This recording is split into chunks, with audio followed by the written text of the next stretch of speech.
Hello everyone and welcome back to Shadow Man Stories. I can picture some of you already in bed, maybe some of you just getting home from work. Wherever you are, whatever time it is, I'm glad you're here.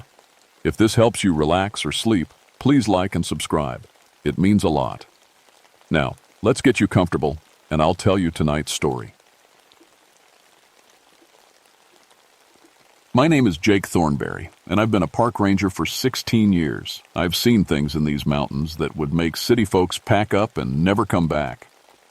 But what happened in October of 1965 changed everything I thought I knew about the world. I was 41 then, living with my wife Ellen and our 3 kids in a little house near Gatlinburg. Tommy was 15, Lucy 12, and Bobby just 8. I'd come to the Great Smoky Mountains after Korea, looking for peace in the quiet woods. The war had left marks on me that I didn't like to talk about, and the mountains felt like a good place to heal. That Tuesday morning started like any other. I was drinking coffee on the porch when the radio crackled to life. 4 people from the University of Tennessee had gone missing near Cataract Falls.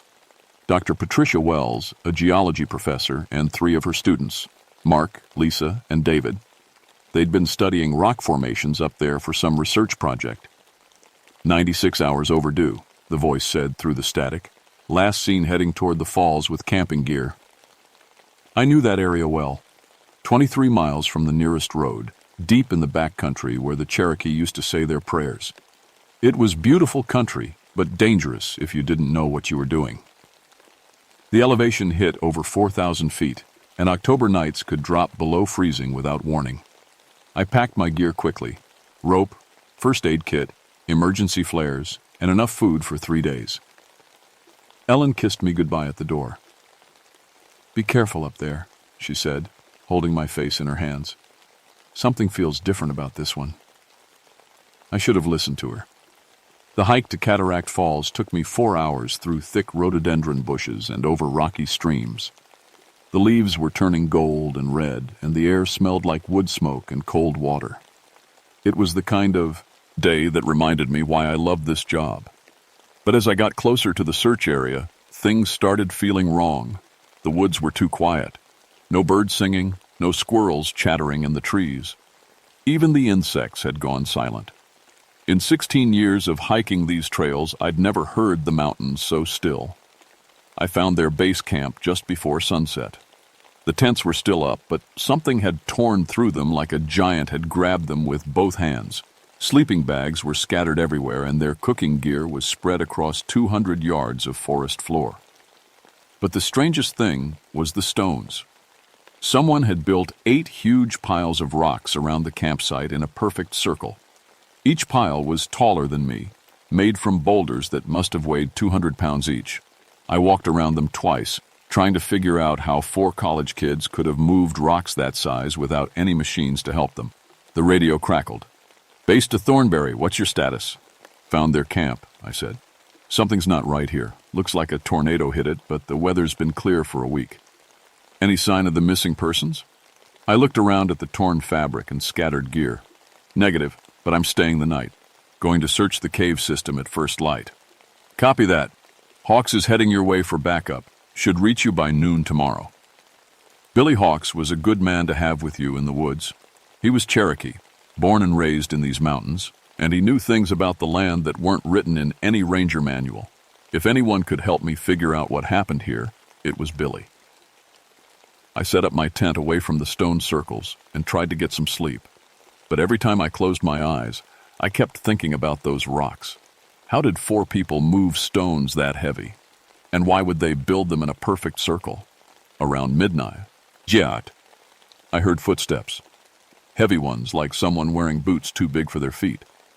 They circled my tent 3 times, slow and steady. I grabbed my flashlight and unzipped the tent flap. But when I shined the light around, there was nothing there. Just the stone circles, standing silent in the darkness. I didn't sleep much that night. Billy Hawks arrived the next morning looking worried. He was 33, shorter than me, but built solid, with black hair and dark eyes that missed nothing. His grandfather had been a Cherokee medicine man, and Billy grew up hearing stories that most people would call superstition. "This place feels bad," he said, looking around the destroyed campsite. My grandfather always said to stay away from Cataract Falls after dark.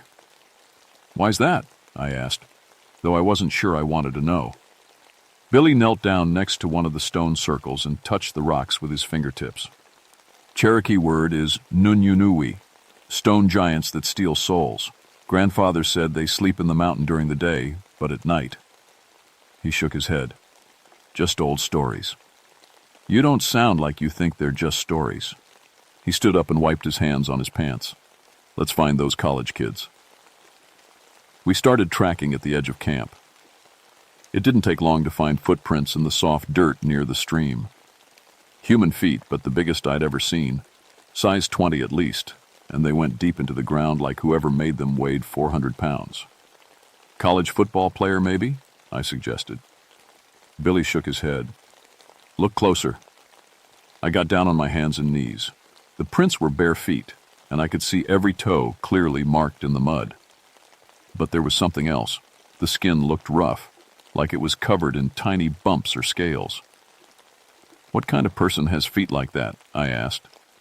Not a person, Billy said quietly. We followed the tracks up the rocky slope toward the falls. They led us through a maze of boulders and into a cave I'd never seen before, hidden behind a curtain of water and moss. Billy clicked on his flashlight, and we stepped inside. The cave was bigger than it looked from outside.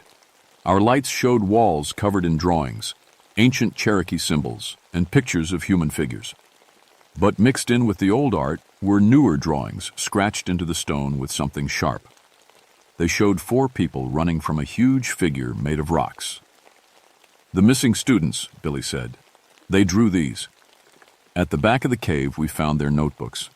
Dr. Wells had been writing about the rock formations, trying to figure out how they were made. But her last entry was different. Day 3. The statues are moving at night. Mark swears he saw one turn its head. Lisa won't stop crying. David wants to leave, but the path back to camp is blocked. Something big is out there, watching us. My hands were shaking as I read it. Billy, we need to radio for backup. But when I tried the radio, all I got was static. The signal that had worked fine yesterday was gone. We're on our own, Billy said. That's when we heard the sound.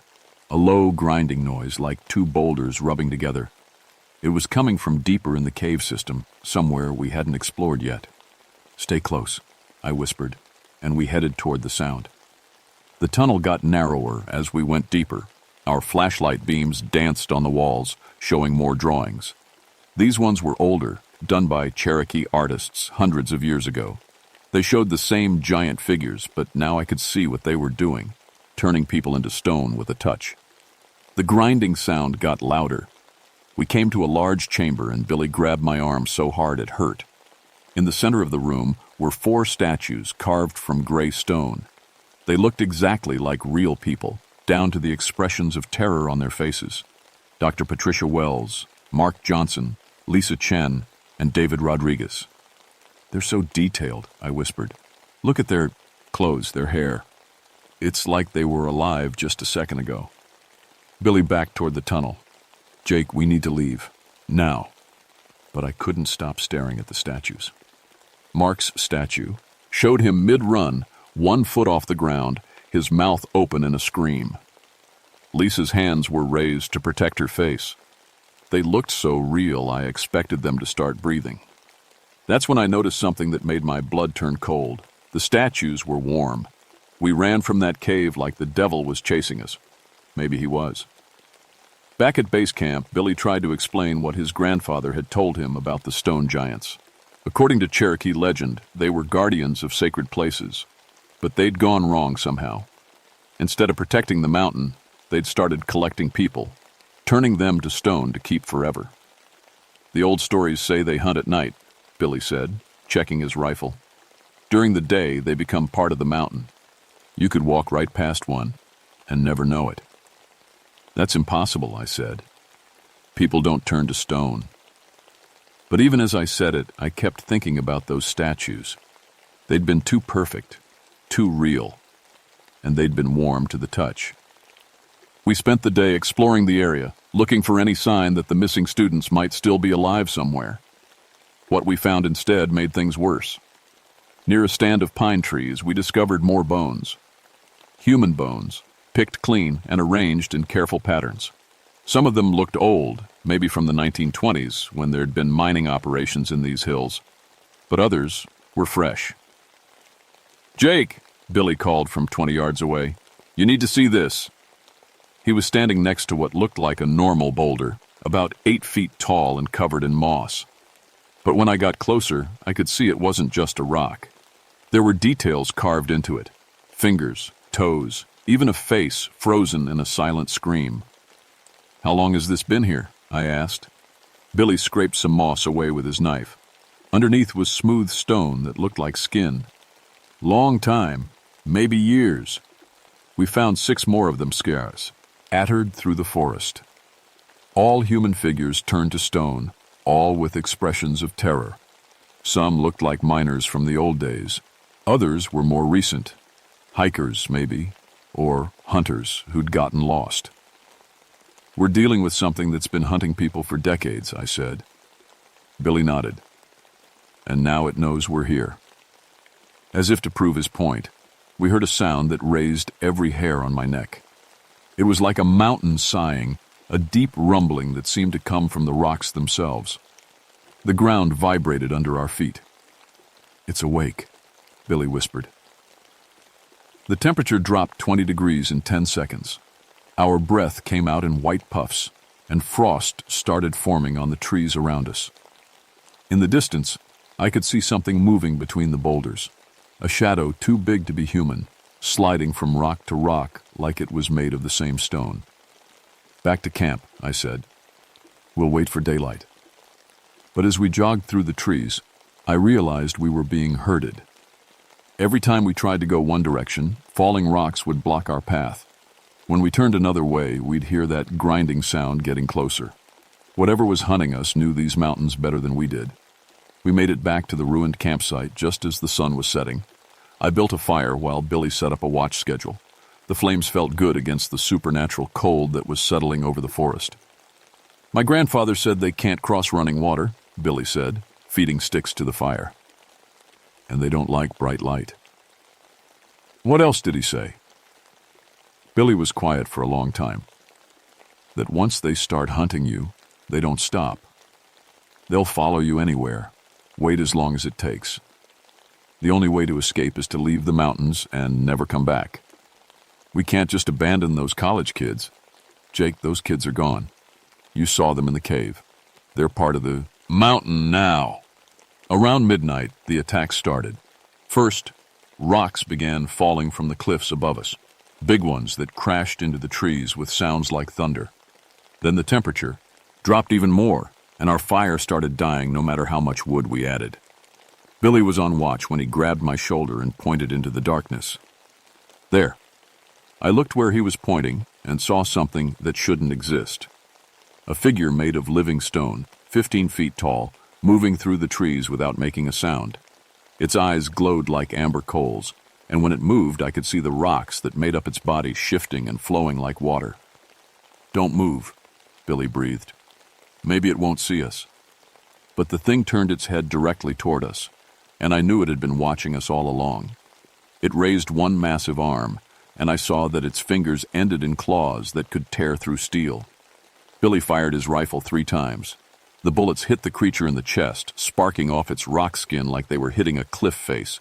It didn't even slow down. "Run!" Billy shouted. We grabbed our gear and sprinted into the forest. Behind us I could hear the creature giving chase, its footsteps shaking the ground. Trees cracked and fell as it pushed through them, and its breathing sounded like wind howling through a cave. I looked back once and saw it gaining on us, moving faster than anything that size had a right to move. Its glowing eyes were fixed on me, and I knew with cold certainty that it wanted me specifically. Billy grabbed my arm and pulled me toward a stream. "The water!" he yelled. We splashed into the creek just as the creature reached the bank. It stopped there, making that grinding sound, its claws reaching toward us, but not quite touching the running water. "It can't cross," Billy panted. "We're safe as long as we stay in the stream." But I was looking at the creature's face, carved from granite and shadow. There was intelligence there, ancient and patient. It wasn't giving up. It was just waiting. We were trapped. We spent 3 hours into that freezing stream, watching the stone giant pace back and forth on the bank. It never took its glowing eyes off us, never made a sound except for that low grinding that seemed to come from deep inside its chest. Billy was shivering so hard he could barely hold his rifle. "We can't stay here much longer," he said through chattering teeth. "The cold will kill us before dawn." I knew he was right. The water was mountain snowmelt, cold enough to stop your heart. But every time we tried to move downstream, the creature would shift position to cut us off. It was smart, this thing. It knew we'd have to come out eventually. "There," Billy pointed to a fallen log that stretched across the stream about 50 yards down. "If we can reach that, we can cross to the other side." "What if it can cross on the log?" "Only one way to find out." We started moving downstream, staying in the middle of the creek where the water ran deepest. The creature followed along the bank, never getting more than 10 feet away. Up close, I could see how it was put together. Thousands of small stones held together by something that looked like moss and mud, but moved like muscle. When we reached the fallen log, Billy went first. He pulled himself up onto the trunk and started crawling across, his rifle slung over his back. The creature watched him, but didn't try to follow. "Come on," Billy called from the other side. I grabbed the log and started pulling myself across. Halfway over, I made the mistake of looking down. The creature was directly below me now, reaching up with one massive hand. Its fingers were only inches from my legs. That's when the log cracked. I fell into the water on the creature's side of the stream, and before I could get my feet under me, it was there. One huge hand closed around my chest, lifting me out of the creek like I weighed nothing. The stone skin was rough and cold, but there was warmth underneath, like a fire burning deep in a mountain. I could feel power flowing through the creature, ancient and terrible. When it spoke, its voice sounded like rocks, falling. "You have seen too much, Ranger." Billy was screaming my name from across the stream, but he might as well have been on the moon. The creature carried me away from the water toward a cliff face I hadn't noticed before. As we got closer, I saw that it wasn't really a cliff. It was a wall of stone figures, people who had been turned to rock and built into the mountain itself. "You will join them," the creature said. "You will become part of the mountain, and you will watch over this sacred place forever." It set me down, but kept one hand on my shoulder. Where it touched me, I could feel my skin getting cold and hard. The change was starting, creeping up my arm like frostbite. "Please," I said. "I have a family. 3 kids." The creature's glowing eyes studied my face. "The Cherokee who was with you, he carries the old blood. He could have been a guardian if he had chosen differently." "What do you mean?" "His people made a pact with us long ago. They would keep others away from our sacred places, and we would protect the mountain. But they forgot their promises. They let strangers come here, let them dig and build and pollute." The cold was spreading up my shoulder now, and I could feel my arm getting heavy and stiff. "Billy's not like that. He respects the mountain." "Then why did he bring you here?" I didn't have an answer for that. The cold reached my chest, and I could feel my heart slowing down. My vision was getting dim around the edges. But then I heard gunfire from across the stream. The creature's head turned, and its grip on my shoulder loosened just a little. In that moment, I saw Billy doing something incredible and stupid. He was crossing the stream on foot, walking right through the running water with his rifle raised. "Let him go!" Billy shouted. "You want someone with Cherokee blood? Take me instead." The creature made that grinding sound, "Ain," but this time it sounded almost like laughter. "The old blood calls to the old stones. Yes, you would make a better guardian." It released me and started walking toward Billy. As soon as its hand left my shoulder, feeling came flooding back into my arm. The stone skin cracked and fell away like a shell, leaving normal flesh underneath. Billy stood his ground as the 15-foot giant approached. "Jake, there's dynamite in the old mine shaft behind you. Light it and run." "I'm not leaving you." "You have a family. I don't." Billy looked at me one last time. "Tell my people I remembered the old ways." The creature reached Billy and placed both hands on his shoulders. Billy's scream echoed off the mountain walls as the change took him, turning him from flesh to stone in seconds. But his face didn't show terror like the others. He looked peaceful, like he was finally coming home. I found the mine shaft and the box of old dynamite Billy had mentioned. My hands were shaking so bad I could barely light the fuse, but I managed it.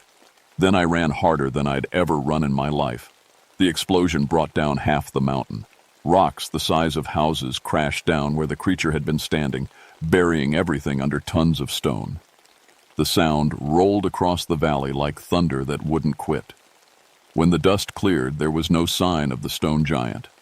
But Billy was still there, now part of the mountain wall, his stone face turned toward the rising sun. I made it back to the stream and followed it down to the valley. It took me 8 hours to reach the ranger station, and by then, I was more ghost than man.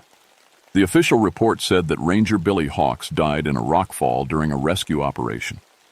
The missing college students were never found, and the search was called off after 2 weeks. The area around Cataract Falls was declared geologically unstable and closed to the public. I transferred to a park in Kansas the next month.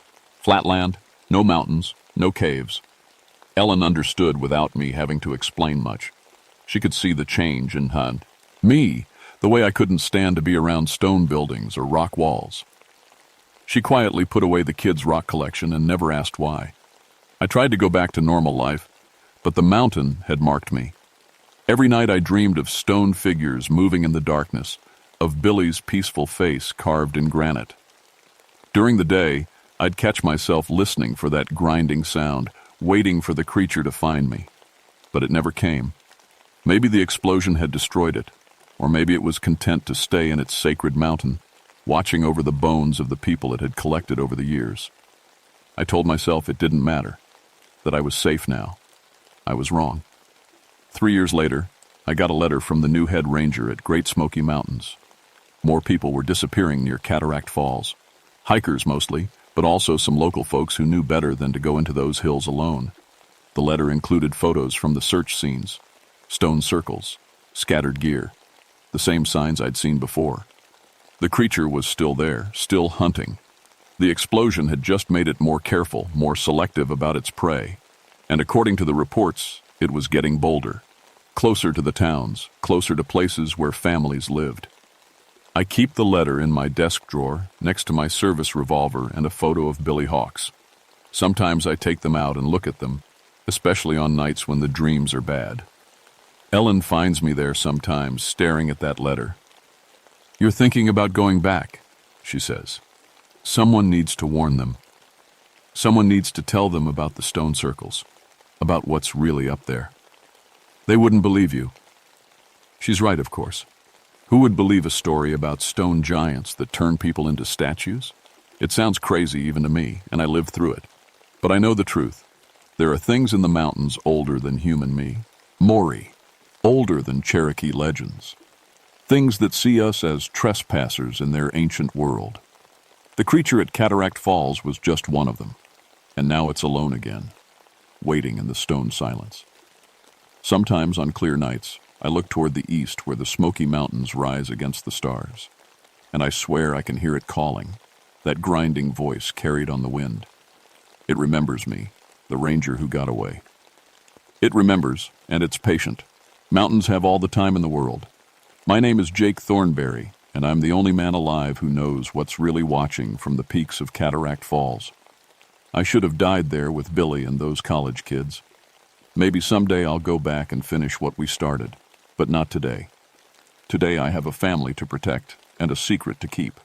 The mountain watcher is still out there, and it's still hungry.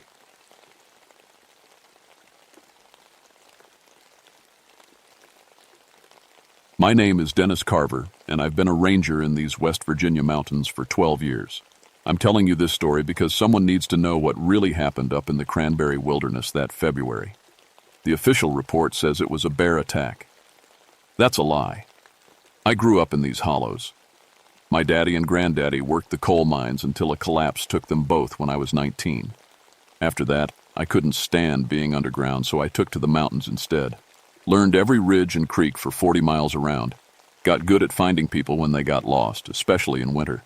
The old-timers used to tell stories about something in the deep woods. They called it different names. The beast of Braxton County, the Hollow Devil. My German great-grandmother had her own word for it, Waldgeist, forest demon. I always figured it was just talk to keep kids from wandering too far. February 1977 was the worst winter I'd seen. The blizzard hit on a Tuesday, dropping 4 feet of snow in 2 days. Wind chill got down to 40 below. Everything froze solid. Streams, sap in the trees. Even the air seemed to crack when you breathed. That's when we lost contact with the Virginia Tech Group.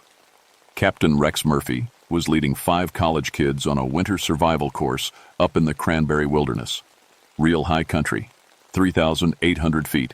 Nothing but virgin spruce and deep hollows. They'd been up there 6 days when the storm hit. Last radio check was Sunday morning. Something large following the group. Murphy's voice crackled through the static. Can't get a clear look, but it's staying just out of sight. Then nothing. The emergency beacon went active for about 10 minutes Tuesday night, then died. By Wednesday, I was suiting up for the search. My partner, Maria Santos, met me at the trailhead. She'd been ranging for 6 years. Knew cold weather medicine bee and older than anyone. Helicopter can't fly in this, she said, loading her pack. We're going in on snowshoes. The forest felt wrong from the first step. Too quiet. In winter, you expect silence, but this was different. No bird calls, no squirrel chatter, nothing. Even our breathing seemed too loud. We found their first camp after 2 hours of hard hiking. The survival shelter was shredded. Not cut or torn, shredded like something with claws had gone crazy on it. Sleeping bags were dragged through the snow in long trails leading toward the tree line. Bear? Maria asked, but her voice said she didn't believe it. I knelt by the shelter remains. The canvas was tough military grade, but something had ripped through it like paper. More troubling were the footprints in the snow around the campsite. Bare feet, but wrong somehow. Too long, with 5 toes that ended in what looked like claws. The stride was 6 feet or more. Never seen bear tracks like these, I said. We followed the drag marks. Every 100 yards we found something. A wallet, a watch, a boot, like breadcrumbs leading us deeper into the hollow. The blood trail was getting fresher, dark red stains that steamed in the cold air. That's when we heard the first howl. It echoed up from the deep hollow ahead of us, bouncing off the ridge walls until we couldn't tell where it came from. Not quite a wolf howl, but not human either. Something in between that made my skin crawl. Jesus, Maria whispered. What was that? I didn't answer because I didn't know, but I was starting to remember my great-grandmother's stories about things that walked on 2 legs and hunted in the deep woods. Things that were always hungry. The trail led down into a hollow I'd never explored before. The GPS units we found along the way were all smashed, and our compasses started acting strange, spinning wild, then all pointing toward the same spot deeper in the valley. Equipment malfunction, Maria said, but she didn't sound convinced. The trees got thicker as we went down, ancient spruces that blocked out most of the sky, their branches heavy with snow and ice. Some of the larger trees showed damage I couldn't explain. Bark stripped off in long gouges about 8 feet off the ground, like something had used them as scratching posts. We set up emergency shelters every 2 miles, standard procedure for winter search and rescue. But something was watching us work. I felt eyes on my back every time I bent over the equipment. When I'd turn around, there'd be nothing but trees and shadows. "Dennis!" Maria called from about 50 yards ahead. "You need to see this!" She was standing at the mouth of an old mine shaft. The wooden support beams were gray with age, probably dating back to the 1800s when German immigrants first settled these hills. Around the entrance, scattered in the snow, were bones, human bones. I'd seen enough hunting accidents to know what I was looking at. Femurs cracked open lengthwise like something had gotten at the marrow. Rib bones with deep gouges that looked like bite marks. A skull with the back caved in. "How long you think these have been here?" Maria asked. I picked up a piece of jawbone. The teeth were still intact with old-style dental work. Years, maybe decades. But there were fresher remains, too. A college ring from Virginia Tech. A piece of jacket with a name tag. Chen, R. One of the students, I said. Maria was examining something built against the side of the mine entrance. A crude lean-to made from pine branches, but held together with something that made my stomach turn. Human hair, braided into rope. "What kind of animal builds shelters?" she whispered. The answer came from behind us, a low growl that seemed to come from everywhere at once. We spun around, but saw nothing except the wall of trees. Something moved in the shadows between the trunks, something big. "There," Maria pointed. I caught a glimpse of matted brown fur and yellow eyes that reflected our flashlight beams. Then it was gone, moving through the forest without making a sound despite its size. "We need to get out of here," Maria said. But as we turned to leave, we heard something that stopped us cold. A human voice, weak and frightened, calling from somewhere deeper in the mine shaft. "Help! Please!" It was Captain Murphy. I grabbed my rope and headlamp. "Stay here and keep watch." "Like hell," Maria said. "We go together or not at all." The mine shaft angled down into the mountain. Our lights showed old rail tracks and wooden support beams, some fallen and rotted. The air smelled of earth and something else, something sweet and sick that made me want to gag. We found Murphy about 100 feet in, tied to one of the support posts with strips of fabric that looked like they'd been torn from clothing. He was alive but barely conscious, his face gray with cold and shock. His legs were... I don't like to think about what his legs looked like. "Captain Murphy?" I knelt beside him. "We're here to get you out." His eyes focused on me with effort. Don't let it come back," he whispered. "It's been feeding on me, little bits at a time." Maria was cutting his bonds with her knife. "What is it, Captain? What did this to you?" "Used to be human," he said, his voice barely audible. "Long time ago. Family got snowed in up here, ran out of food, started eating each other. The hunger changed them, changed what they became." A sound echoed from deeper in the mine. Footsteps, but wrong somehow. Too heavy, with claws clicking on stone. "It's coming back," Murphy gasped. "It always comes back when it's hungry." The footsteps were getting closer. Maria and I looked at each other, then at Murphy. He couldn't walk, not with his legs torn up like that.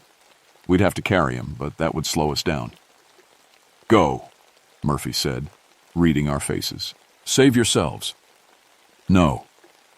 I got my arms under his shoulders. "We don't leave people behind." But as we lifted him, something stepped into the light at the far end of the tunnel. Something that had once been human, but wasn't anymore.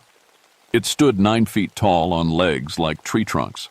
Its body was emaciated, ribs showing through matted brown fur, but its arms and hands were enormous. The head was the worst part, still human-shaped but stretched out like a wolf's snout, with yellow eyes that glowed in our flashlight beams and teeth like broken glass. It looked at us and smiled.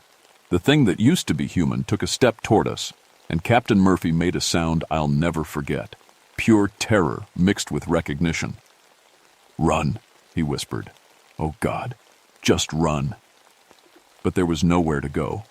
The creature blocked the only way out of the mine shaft. It moved forward slowly, savoring our fear. When it spoke, its voice was like grinding stone. "Hungry," it said. "Always so hungry." I still had the emergency flare gun on my belt. My hands shook as I pulled it out and fired. The flare hit the creature's center mass, and its fur caught fire immediately. It screamed, a sound like nothing I'd ever heard before, but it kept coming. "The other tunnel!" Maria shouted, pointing to a side passage I hadn't seen before.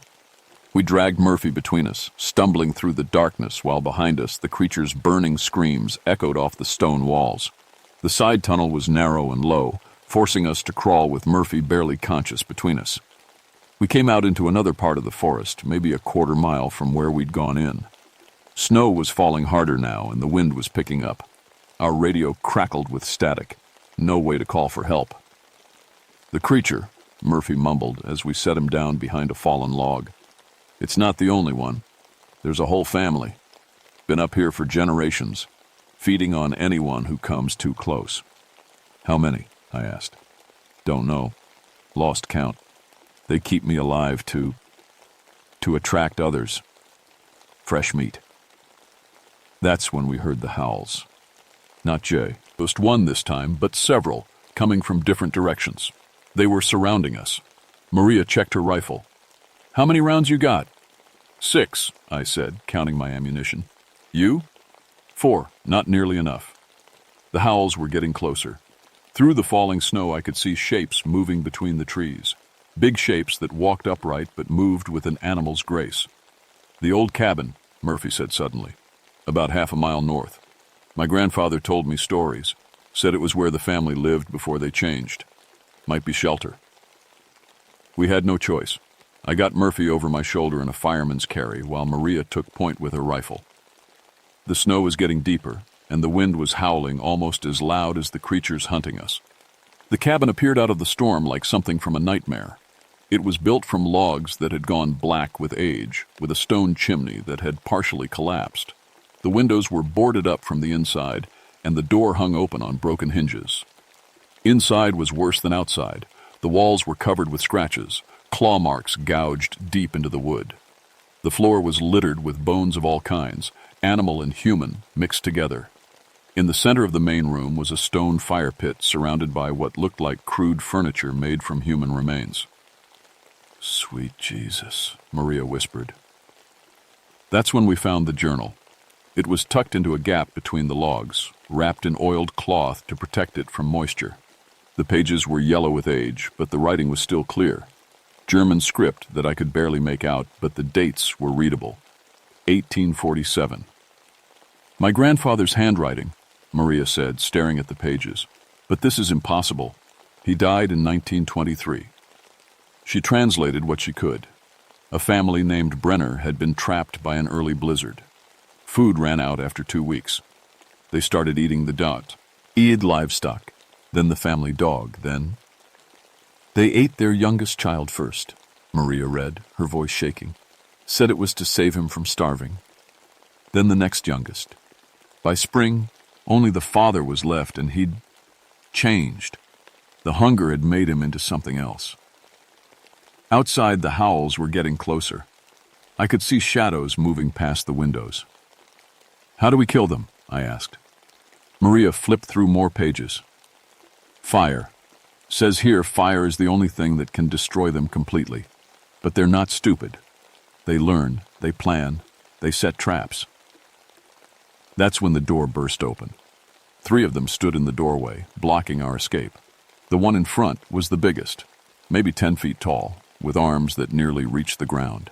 Behind it were 2 smaller ones, but still massive compared to any human. The big one looked at Murphy and made a sound that might have been laughter. "Saved some for later," it said in that grinding voice. "Smart." Then it looked at Maria and me. "But fresh meat is better." They rushed us all at once. I got 1 shot off before the nearest one was on me, claws raking across my chest. Maria's rifle boomed twice. Then I heard her scream. The creature that had grabbed her was dragging her toward the door. Its claws were around her throat, and blood was already running down her neck. "Maria!" I fired my remaining rounds, but they barely slowed the thing down. She looked at me one last time, her eyes wide with terror and pain. Then the creature's claws closed, and she was gone. I was alone with Captain Murphy and 3 monsters that had once been human. The big one smiled at me with those broken glass teeth. "Your turn," it said. I backed toward the fireplace, my empty rifle useless in my hands. Captain Murphy was unconscious, probably bleeding out. Maria was dead. And 3 creatures that shouldn't exist were closing in on me. The biggest one stopped just out of arm's reach. "Scared?" it asked, tilting its wolf-like head. "Good. Fear makes the meat taste better." "What are you?" I asked, buying time while my eye searched the cabin for anything I could use as a weapon. "Hungry," it said. "Always hungry. Been hungry for 130 years. The original father, I realized. The last Brenner, changed by cannibalism and an endless winter into something that could never be satisfied. The others must be people he'd caught and converted somehow. Others will come looking for us, I said. Yes, it agreed. They always do. That's how we eat. But something was bothering me about the cabin. The scratches on the walls, the bones on the floor. It was all wrong somehow. Too organized, too deliberate. These things weren't just animals driven by hunger. They were intelligent, planning ahead. That's when I noticed the mining equipment piled in the corner. Old dynamite, probably left over from when this area was worked in the 1800s. The sticks looked stable enough, and there was a whole crate of them. The creature followed my gaze and laughed. Boom, it said mockingly. You boom us, you boom you too.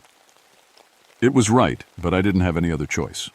I dove for the dynamite crate, grabbing as many sticks as I could carry. The creatures roared and lunged, but I was already rolling away, heading for the door. Murphy, I shouted. Can you move?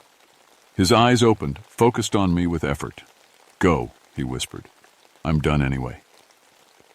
The creatures were between me and the door, but there was a window on the far wall. I threw myself through it, taking boards and glass with me, and hit the snow outside hard enough to knock the wind out of my lungs.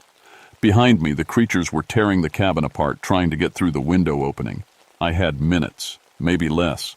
The mine shaft was 100 yards away through the storm. I stumbled through snow up to my knees, the dynamite clutched against my chest.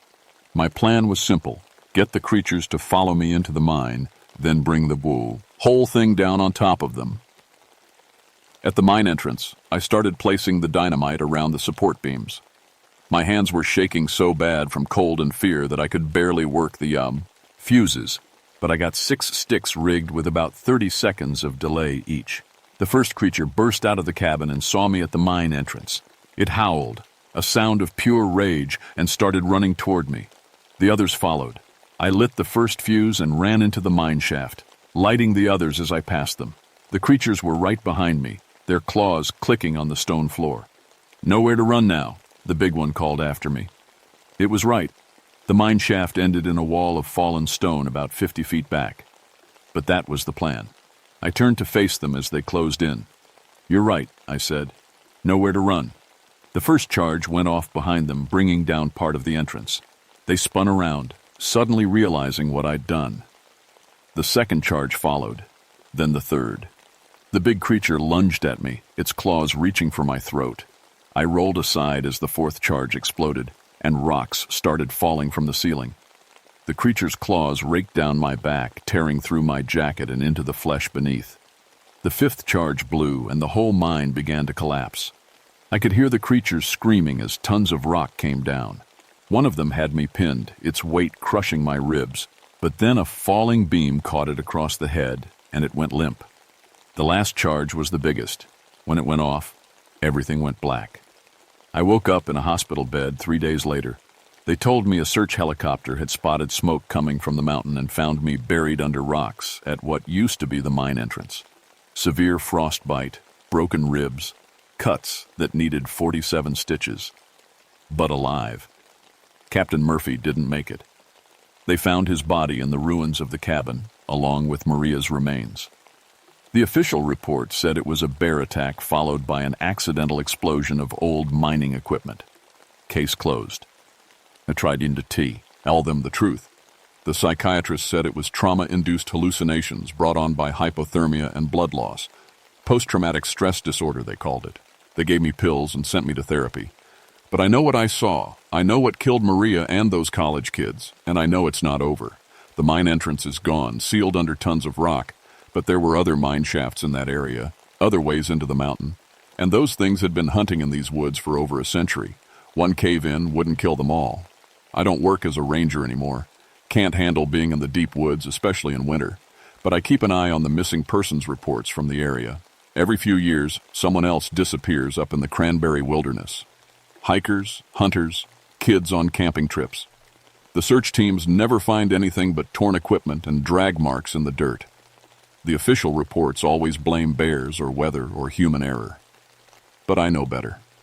I still live in these mountains, but I never go into the deep hollows anymore, especially not in winter when the snow gets deep and the wind sounds like howling. On nights like that, I lock my doors and windows and keep a fire burning until dawn. Because somewhere up in those hills, something is still hungry. It's always hungry, and it's still hunting. My name is Dennis Carver, and this is what really happened in February 1977. The Beast of Braxton County isn't just a story the old-timers tell to scare kids. It's real, and it's still out there. The official records will tell you different, but you know the truth now. If you ever find yourself alone in the deep woods in winter, and you hear something howling in the distance, don't go looking for it, because it might be looking for you too.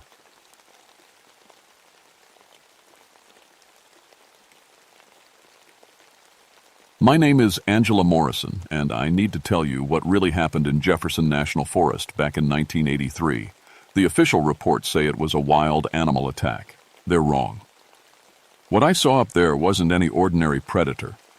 I was 29 then, 7 years into my career as a park ranger. I was the first woman to work this district, and I had to prove myself every single day. The guys called me Chicago because I'd moved down from the city after my divorce. They didn't know I was running from more than just a failed marriage. I was running from fists and fear and the smell of whiskey on angry breath. The forest saved me. Those mountains became my home, my sanctuary. I knew every trail, every stream, every cave system in the Mount Rogers area. At 5,729 feet, it was Virginia's highest peak, covered in thick hardwood forest that could swallow a person whole. I loved the isolation. Out there, 20 miles from the nearest town, with no cell towers and no people, I finally felt safe. I specialized in wildlife management and predator control, graduated top of my class from the Ranger Academy. I could track a bear through mud or snow, identify scat from 50 yards, and put 3 bullets through the same hole at 100 feet. The mountains had their dangers: black bears, rattlesnakes, steep drops. But I knew how to handle them all. That September was brutal hot. Even at elevation, the temperature hit 85 degrees during the day, with humidity so thick you could drink the air. Thunderstorms rolled through every evening, turning the forest floor into a steaming mess of mud and rotting leaves. The heat made everything restless. Animals moved at strange times, following weird patterns that didn't make sense.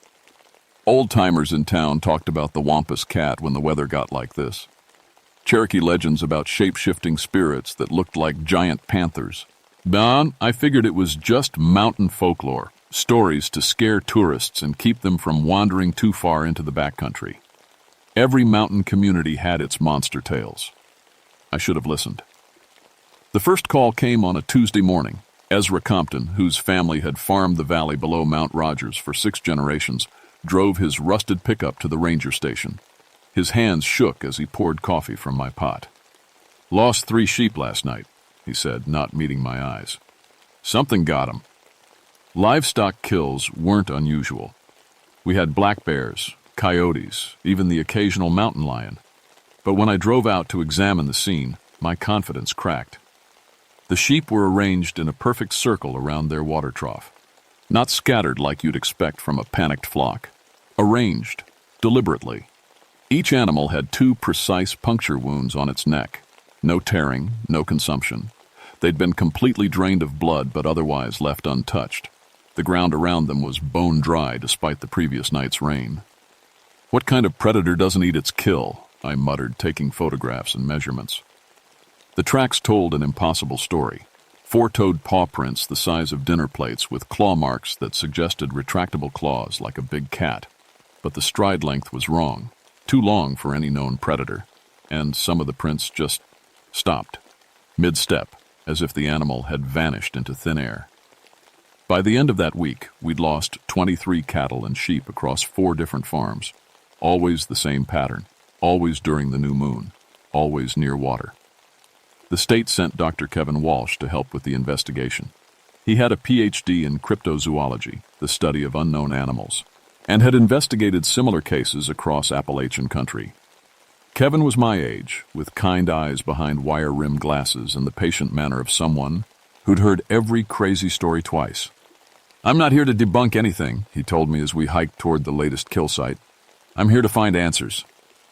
I liked him immediately. He didn't treat me like the local crazy ranger lady. He listened when I described the blood drainage, the arranged bodies, the impossible tracks. He took detailed photographs and collected samples with scientific precision. The Cherokee called them NVGI, Kevin explained as we examined fresh prints near Compton's Pond. Vampire spirits that took the form of giant cats. They were said to drain life force through blood. You don't actually believe that, I said. Kevin smiled. I believe in keeping an open mind. Science starts with observation, not assumption. We set up trail cameras at 3 different locations where attacks had occurred. Motion sensors around the remaining livestock. I brought my tranquilizer gun and enough sedative to drop a grizzly bear. The cameras captured nothing for 3 nights. Then, on the 4th night, one of them triggered. Kevin developed the film himself in his portable darkroom setup. When he called me over to look at the negatives, his voice was tight. Angela, you need to see this. The image was blurred like the camera had shaken during the shot. But there was definitely something there, something large and black moving through the frame. What made my skin crawl was how it seemed to shimmer, becoming transparent at the edges like heat waves rising from summer pavement. Camera malfunction? I asked, though I already knew better. The motion sensor triggered at 2:47 a.m., Kevin said quietly. But look at the timestamp on the image. I leaned closer. The photograph was stamped 2:47 a.m., but the creature appeared to be moving between 2 frames, like it existed in the space between seconds. That night, we heard it. We were camped near the Compton farm, taking shifts on watch. Kevin was sleeping in his tent when a sound cut through the forest silence that made my blood freeze. It wasn't quite a roar, wasn't quite a scream. It was the sound of me thing that shouldn't exist, expressing feelings no animal should have. Kevin emerged from his tent, flashlight in hand. What was that? Before I could answer, the sound came again, closer. And underneath it, barely audible, was something that made my rational mind rebel.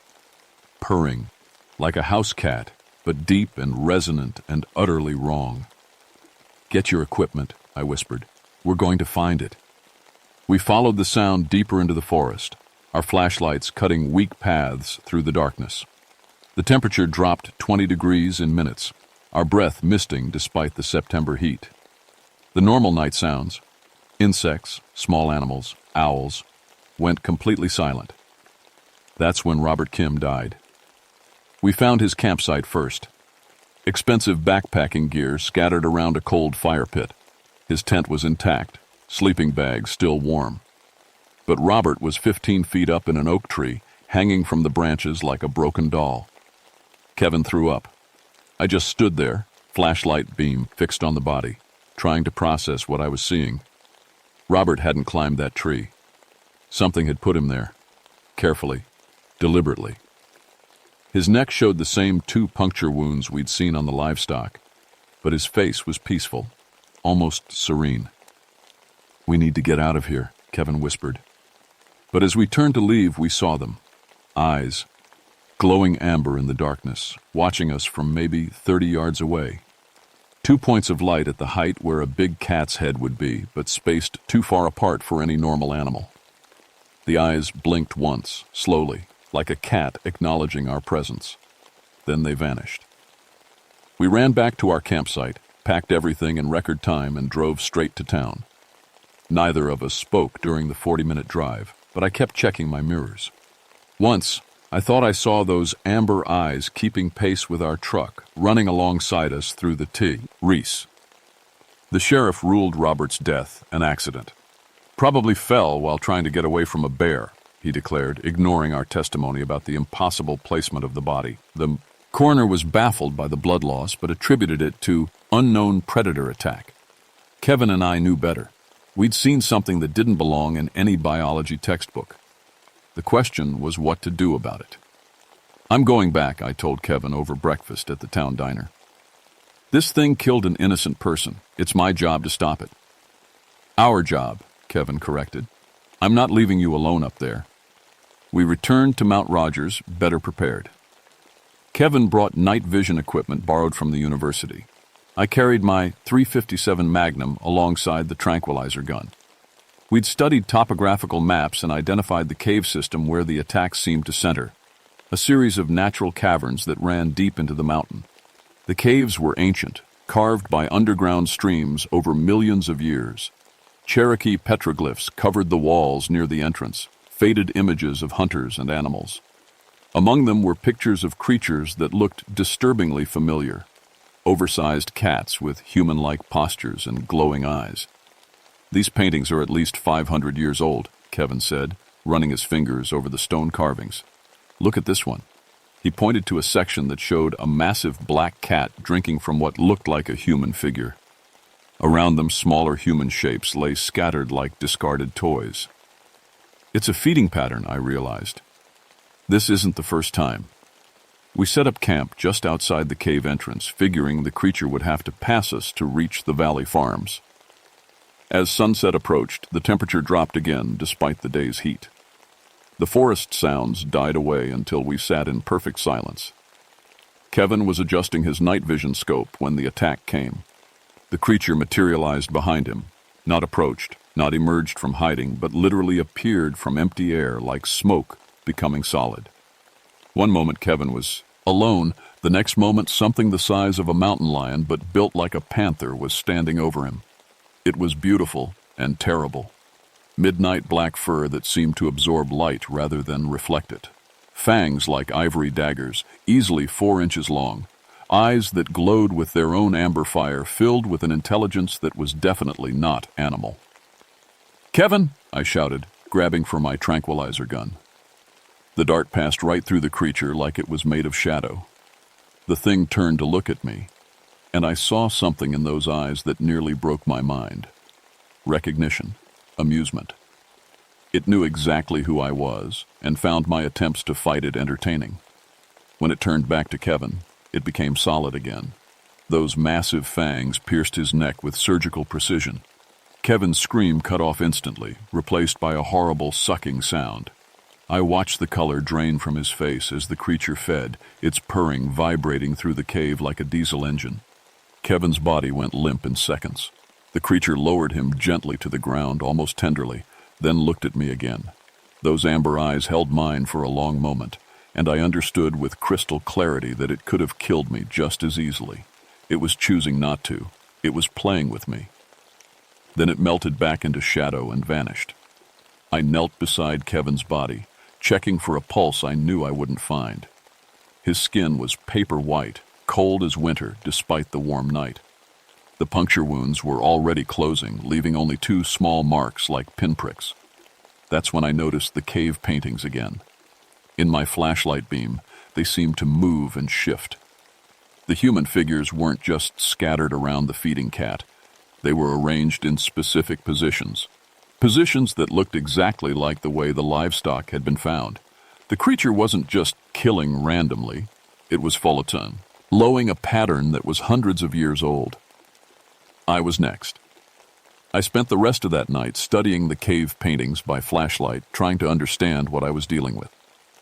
Kevin's body lay covered by my sleeping bag 20 feet away, but I couldn't bring myself to leave him. The petroglyphs told a story. The Cherokee had encountered this creature before, many times over the centuries. They'd called it NVG, a vampire spirit that fed on life force through blood. According to the images, it was bound to the mountain, unable to travel far from its cave system. But within its territory, it was nearly unstoppable. Nearly. One section of paintings showed something different. Human figures holding burning torches surrounding the creature. In those images, the cat appeared solid, unable to phase through matter. The Cherokee had discovered its weakness. Bright light forced it into physical form. I gathered every piece of combustible material I could find. My campfire grew into a bonfire.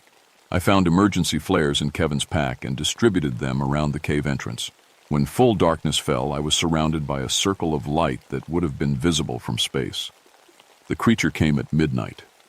It approached slowly this time, testing the light barrier. Where the glow from my fires reached, it remained solid.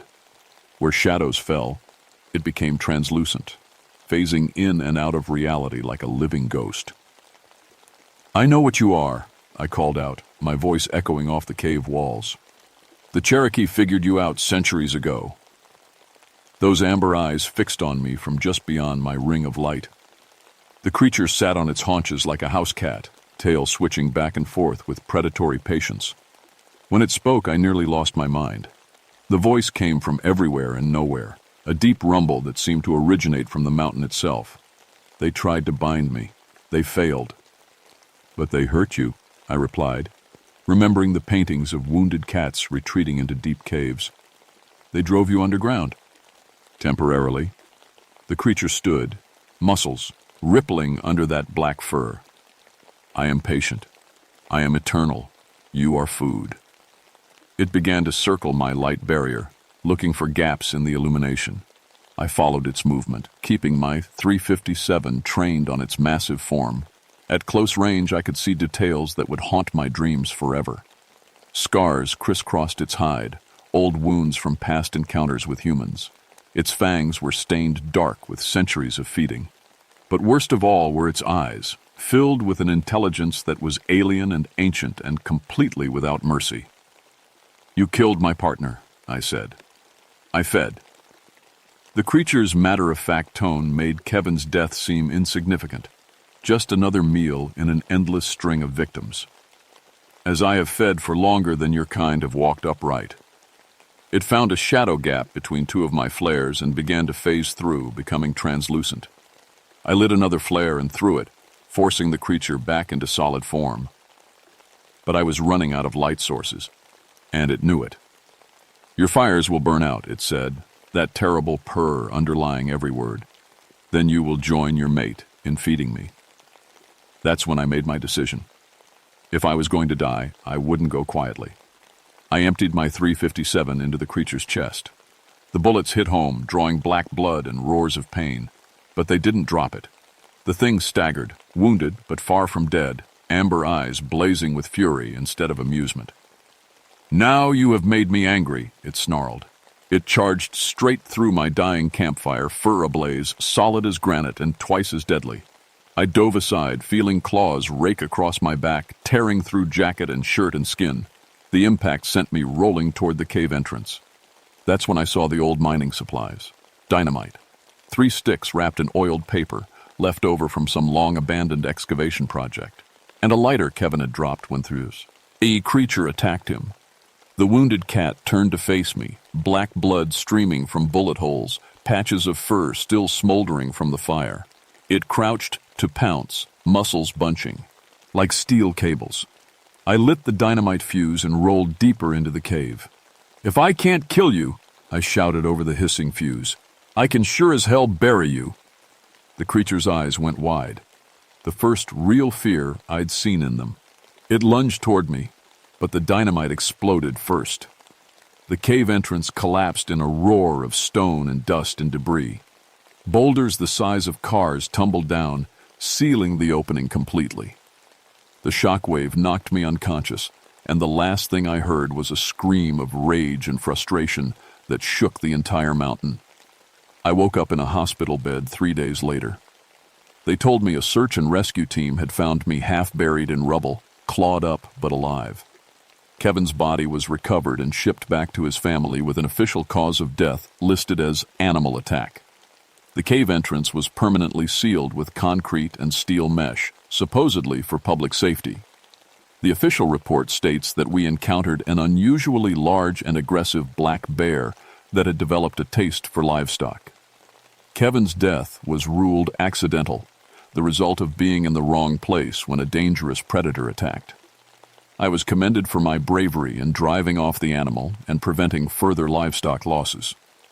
They got every detail wrong, and I let them. I transferred to a desert park in Arizona 6 months later. Couldn't stand the thought of dense forests and dark caves anymore.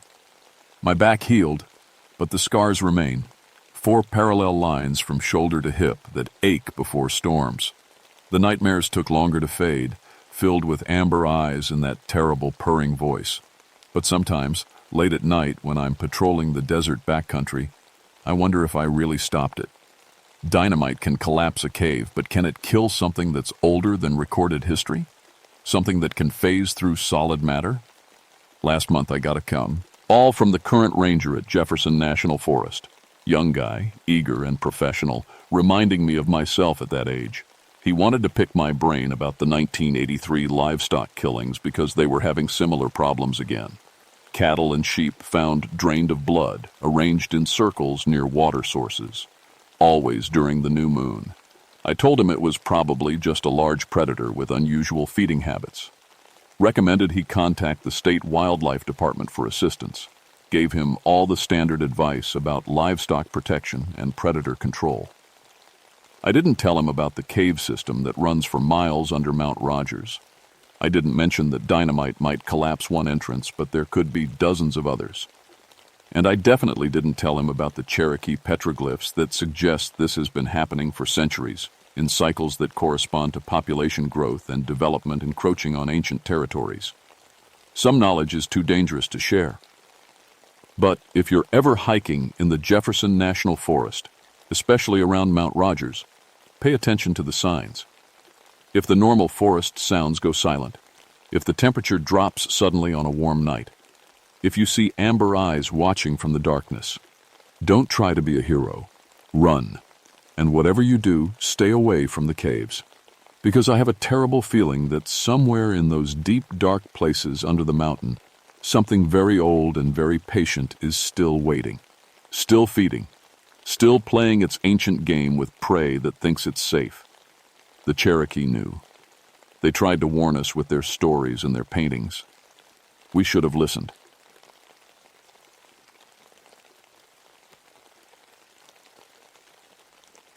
My name is Samuel Bridgewater, and I've been a park ranger on the Blue Ridge Parkway for 19 years. I've seen plenty of strange things up here in the North Carolina mountains, but nothing like what happened in October of 1991. Nothing that still keeps me awake at night, wondering if those children are really safe. I grew up in these mountains. My daddy was a ranger before me, and his daddy worked these peaks back when they were just wild land. The Bridgewater family has been watching over folks in the Blue Ridge for 3 generations. I thought I knew every trail, every rock, every danger these mountains could throw at a person. I was wrong. It started during the peak of fall season. October in the Blue Ridge is like nowhere else on earth. The leaves turn colors so bright they hurt your eyes. Reds like fresh blood, yellows like butter, oranges that glow like fire. Tourists come from all over the world to drive the parkway and see our mountains dressed up in their autumn glory. That year the weather was acting strange. It was way too warm for October, hitting 70 degrees even up at elevation. The morning fog rolled thick through the valleys, so thick you couldn't see 10 feet in front of you. It would hang around until almost noon some days, making the whole world feel like it was wrapped in cotton. My wife Ruth said the fog made her nervous. "It's not natural, Sam," she'd tell me over breakfast. "Fog that thick, staying that long, something's not right." Ruth's got good instincts about the mountains. She's lived here all her life, too, and mountain people learn to pay attention when things feel off. But I figured it was just a weird weather pattern. We get those sometimes. Our twins, Sarah and Susan, were 16 that fall. They'd been hiking these trails since they could walk, but suddenly they didn't want to come out with me anymore. The mountains feel weird, Daddy, Sarah told me one evening. Like they're watching us. I laughed it off. Teenagers, you know, always being dramatic about something. Mark, our 13-year-old boy, was the only one who still wanted to hike with his old man. He'd pack his little backpack and follow me up the trails, chattering about school and baseball and all the things that matter when you're 13. I was glad for the company, even if I didn't understand why the girls had suddenly gotten spooked. The first incident happened on a Tuesday morning in early October. I was working the Grandfather Mountain area.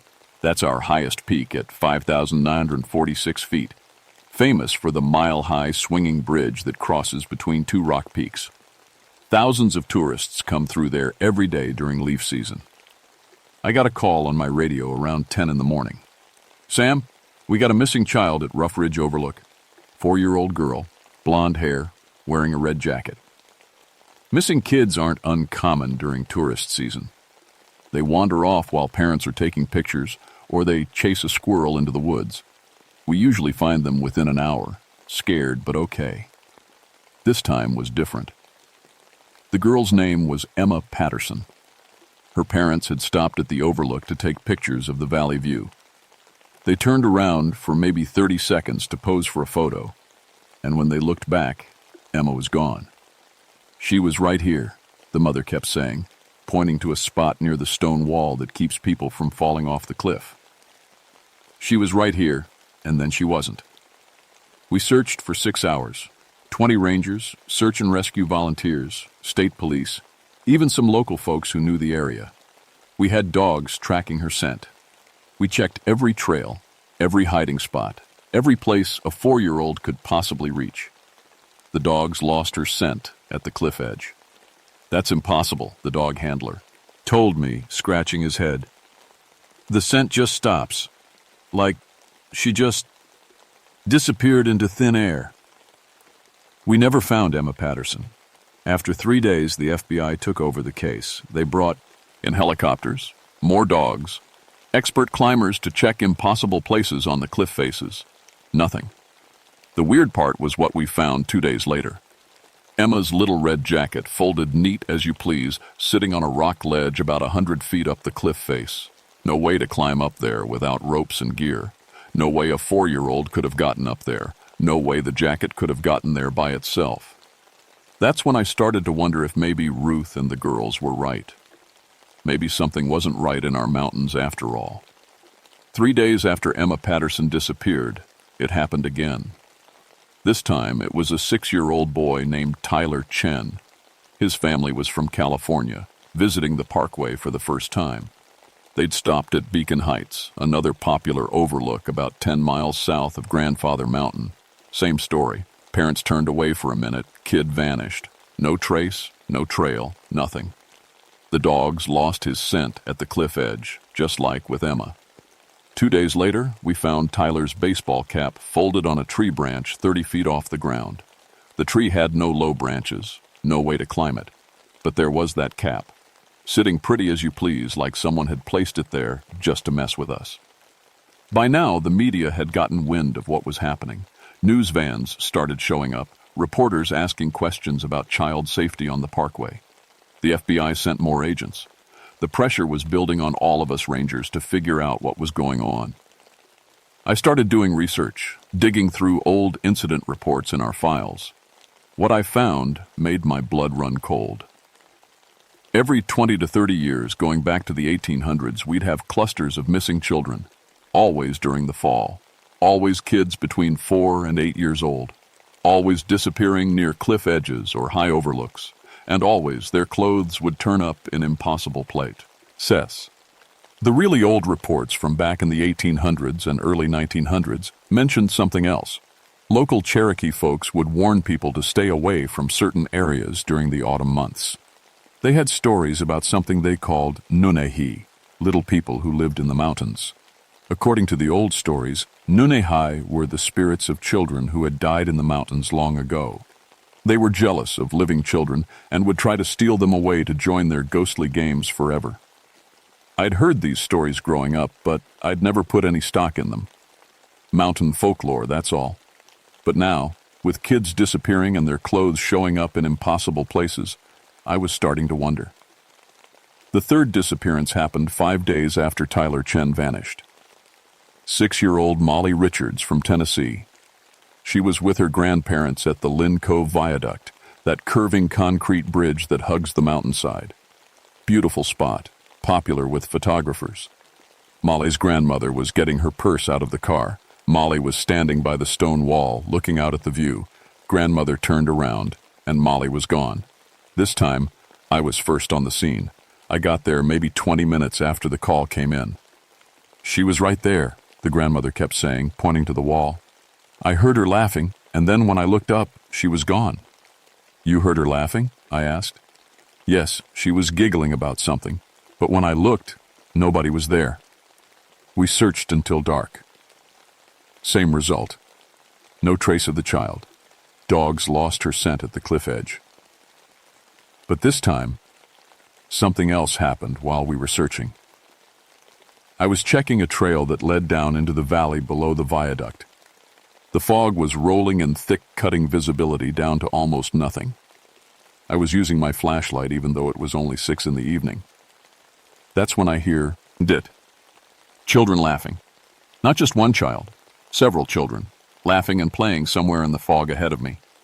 It sounded like they were having the time of their lives, like kids do, when they're playing hide and seek or tag. "Hello?" I called out. "Kids, you need to come out here. It's not safe in this fog."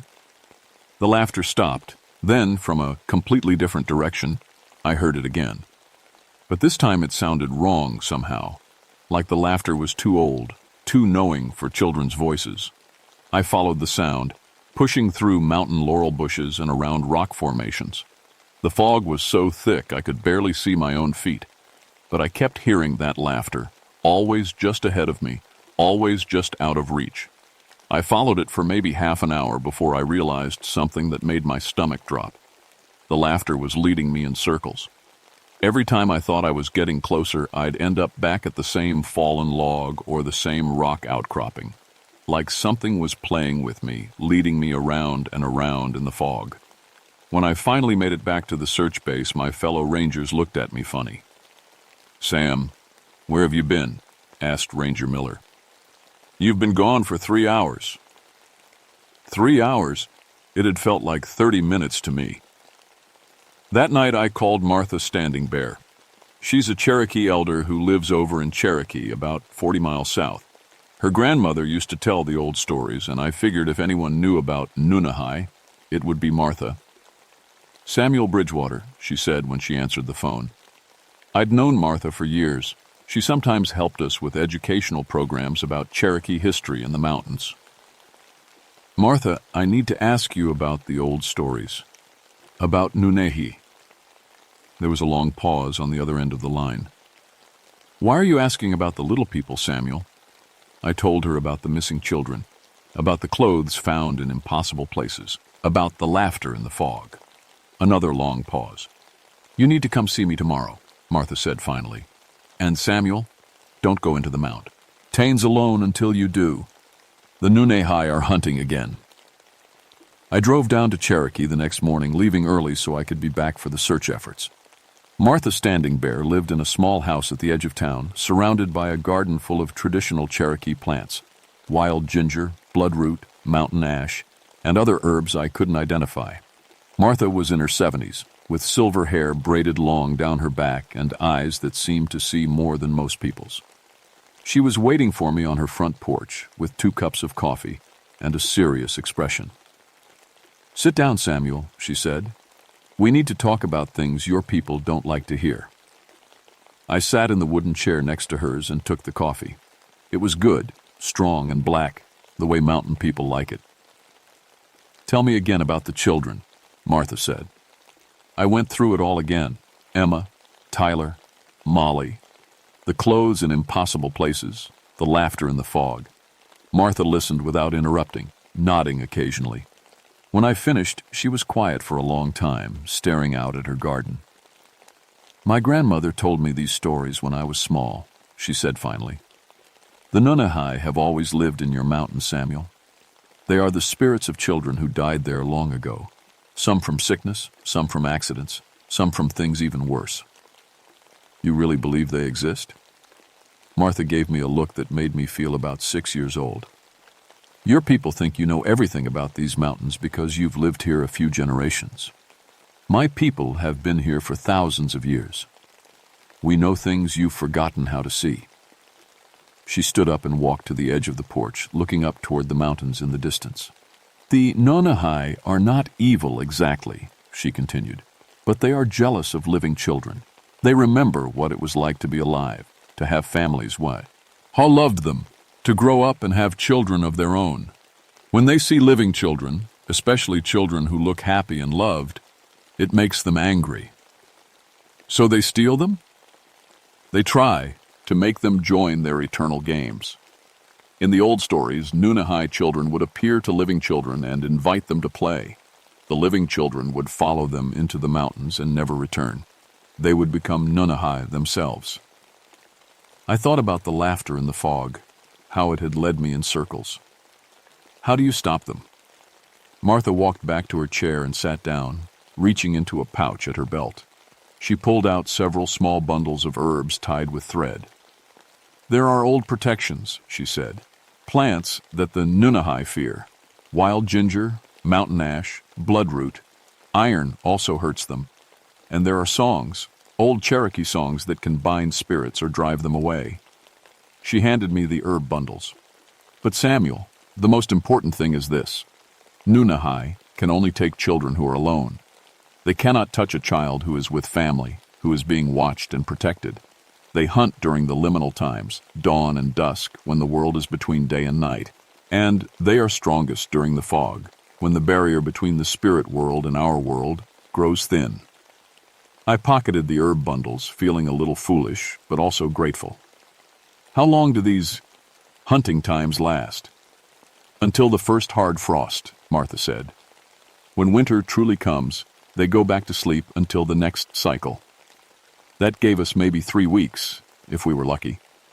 I drove back to the parkway with Martha's warnings echoing in my mind. 3 more children had gone missing while I was gone, 2 at different overlooks, 1 from a hiking trail. All the same pattern, all between ages 4 and 8. The media was having a field day. CNN was calling it the Blue Ridge Child Snatcher. Parents were canceling their vacations, keeping their kids home.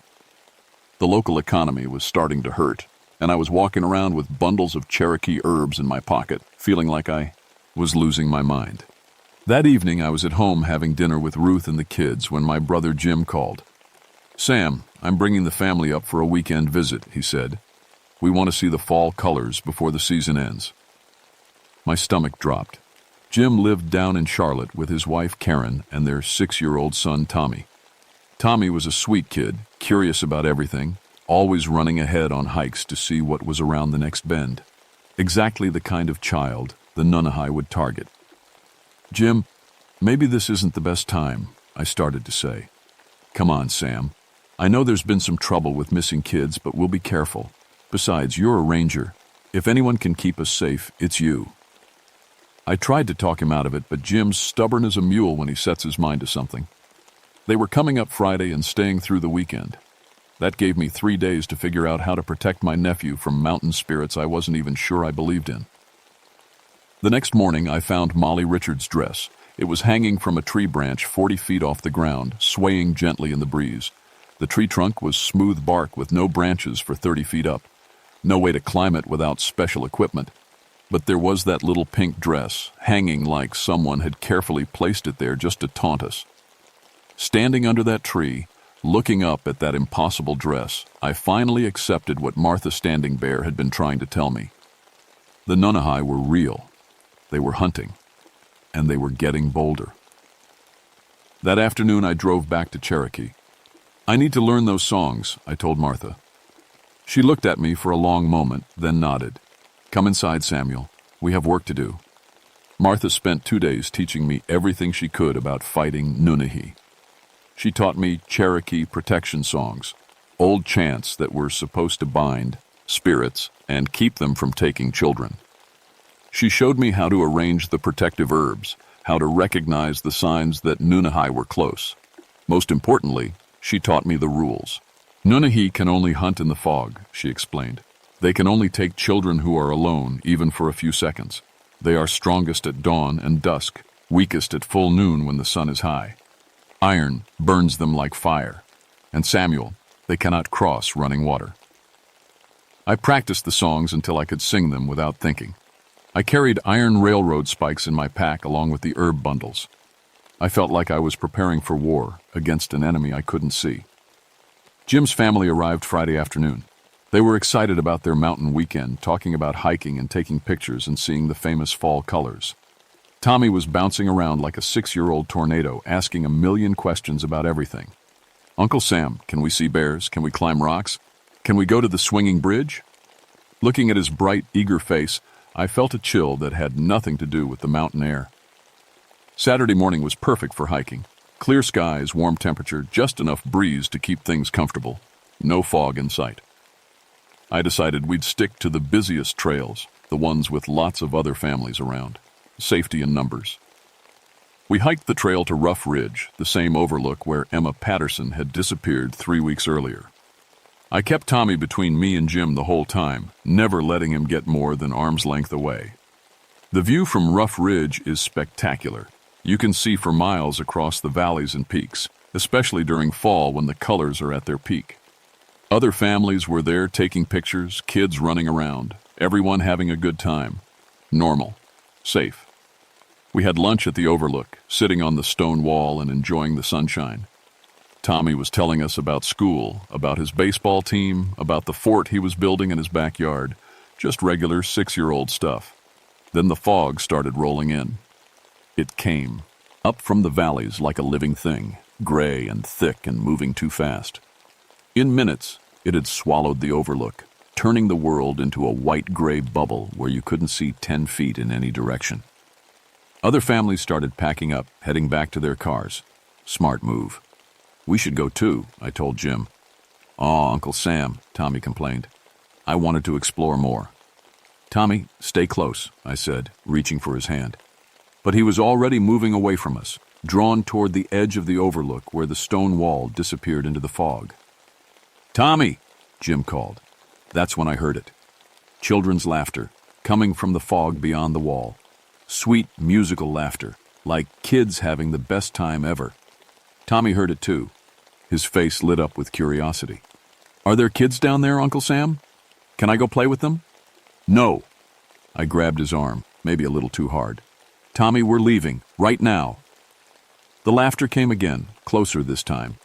And this time I could hear words mixed in with the giggles. "Come play with us, Tommy. Come play with us forever." The voice was a child's voice, but there was something wrong with it, something old and hungry and patient. I pulled Tommy back toward where Jim and Karen were packing up our stuff, but in the thick fog, I couldn't see them anymore. "Jim," I called out. "Karen, over here." Jim's voice came from somewhere to our left. I started toward the sound, pulling Tommy with me.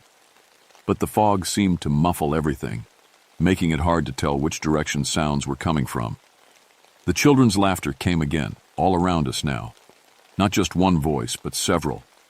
A whole chorus of ghostly children calling Tommy's name. "Tommy, come play. Tommy, come with us." I could feel Tommy starting to pull toward the voices. 6-year-olds are naturally curious, naturally trusting. The voices sounded friendly, inviting. That's when I saw them. Shapes moving in the fog. Child-sized shapes, but wrong somehow. They moved too smoothly, too quietly, and when I caught glimpses of their faces through the mist, they looked too old for their small bodies. "Uncle Sam?" Tommy's voice was getting dreamy, like he was falling asleep. "They want me to come play." I pulled out one of Martha's herb bundles and held it in front of us like a shield. The shapes in the fog hissed and pulled back, but they didn't go away. That's when I started singing. The Cherokee protection song came out rusty at first, but then stronger as I remembered Martha's teachings. The words were in a language I didn't really understand, but I could feel their power. The Nunahai children shrieked and retreated further into the fog.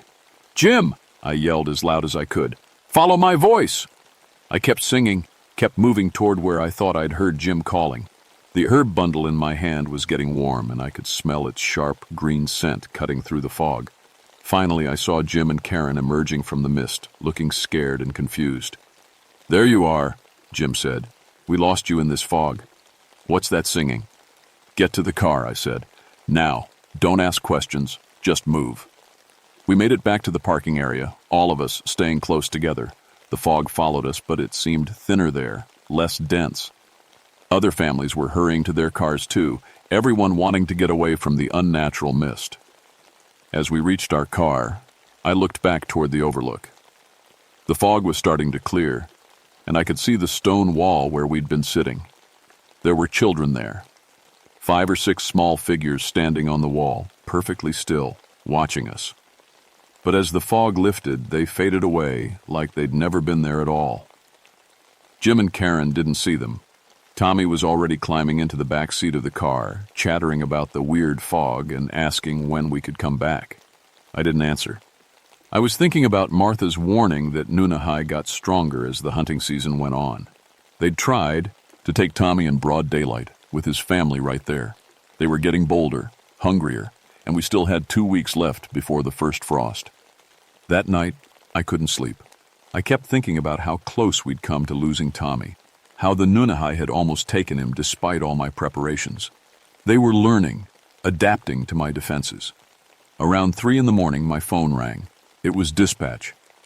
"Sam, we've got another missing child. This one's different." My blood went cold. "How different?" "It's one of the kindergarten kids from the Cherokee school. 6-year-old named Danny Crow Feather. He was sleeping in his own bedroom when his parents checked on him at midnight. Gone.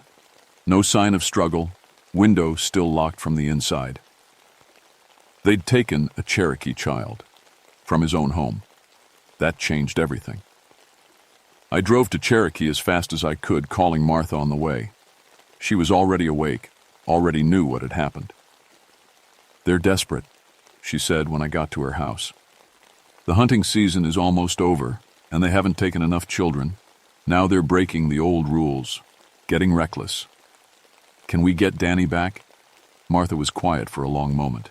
Then, "Maybe, but it will be dangerous, very dangerous." She led me into her house and started gathering things: bundles of herbs, small iron objects, a drum made from animal hide. Most importantly, she pulled out an old leather pouch that looked like it hadn't been opened in years. "This is the binding medicine," she said.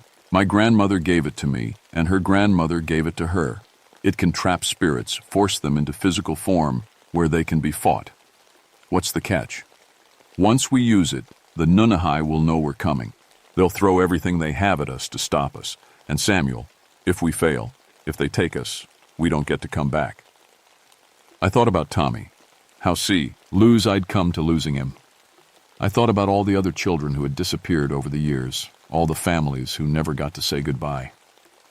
"Let's go get Danny," Martha nodded, grimly. "Then we do this the old way, the way my people fought spirits before your people came to these mountains." We drove up to the parkway as dawn was breaking. Martha had me stop at a place I'd never paid much attention to before, a cluster of old stone cairns near Grandfather Mountain. They looked like natural rock formations, but up close I could see they were deliberately stacked, arranged in patterns that hurt to look at directly. "This is where they gather," Martha said, "where they keep the children they've taken." The fog was rolling in thick, even though the weather report had called for clear skies. This wasn't natural fog. It moved wrong, swirled in patterns that made no sense. As we walked toward the cairns, I started hearing the voices. Not just children's laughter this time, but whispers, calls, promises. "Come join us, Ranger Sam. Come play with us forever. Your nephew was so sweet, Sam. He wanted to come with us so badly. Leave the old woman and come to us. We'll show you wonders." Martha began to sing, not the protection song she'd taught me, but something older, deeper. A song in Cherokee that seemed to make the very air vibrate. She pulled out the leather pouch and began sprinkling its contents in a circle around us. The Nunahai screamed. They came out of the fog then, no longer hiding. Dozens of them. Children's bodies with ancient faces, wearing clothes from different time periods. Some looked like they'd been dead for years. Others appeared fresh and alive. But their eyes gave them away. Cold, hungry, patient eyes that had seen decades pass like days. Martha's singing got louder, more forceful. The iron objects in my pack were getting hot, and I could smell the protective herbs burning in the air around us. That's when I saw Danny. He was standing with the Nunahai children, his eyes empty and dreamy. But unlike the others, he still low tears. Oaked alive, still looked like himself. "Danny!" I called out. He turned toward me, but his movements were slow, like he was underwater. "Danny, come to me! Your parents are looking for you!" The Nunahai leader stepped forward. A girl who looked maybe 8 years old, but moved like an old woman. When she spoke, her voice was the sound of wind through dead leaves. "The Cherokee boy stays with us," she said. "He has the old blood. He belongs in the mountains. He belongs with his family, I shot back. Martha's singing reached a crescendo, and suddenly the air around us exploded with light. The binding medicine was working.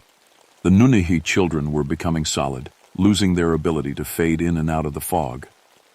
That's when they attacked. They came at us like a swarm, small bodies moving faster than any living child could move.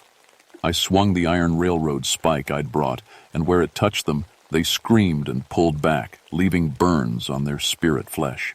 But there were so many of them. Martha kept singing, even as tiny hands grabbed at her clothes, even as child-sized teeth snapped at her arms. The binding spell was holding, keeping them solid, but it was taking all her strength. I fought my way toward Danny, swinging iron, chanting the protection songs Martha had taught me. The Nunnehi children hissed and clawed, but they couldn't stop me. When I reached Danny, I grabbed his hand.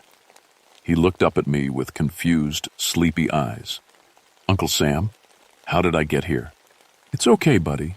We're going home." But the Nunnehi leader wasn't done. She rose up in front of us, and for a moment she didn't look like a child at all.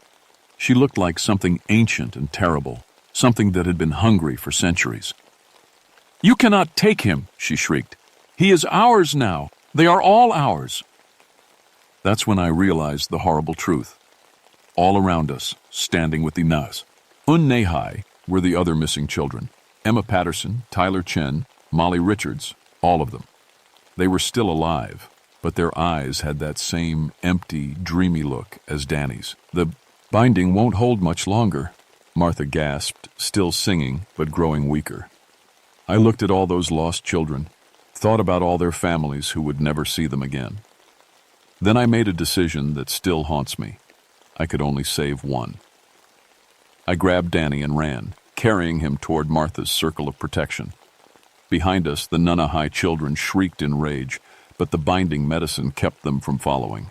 The fog began to clear as we reached the car. Martha collapsed into the passenger seat, exhausted from the effort of maintaining the spell. Danny fell asleep in the back seat like nothing had happened. As we drove away, I looked back one more time. The stone cairns were still there, looking like natural rock formations again.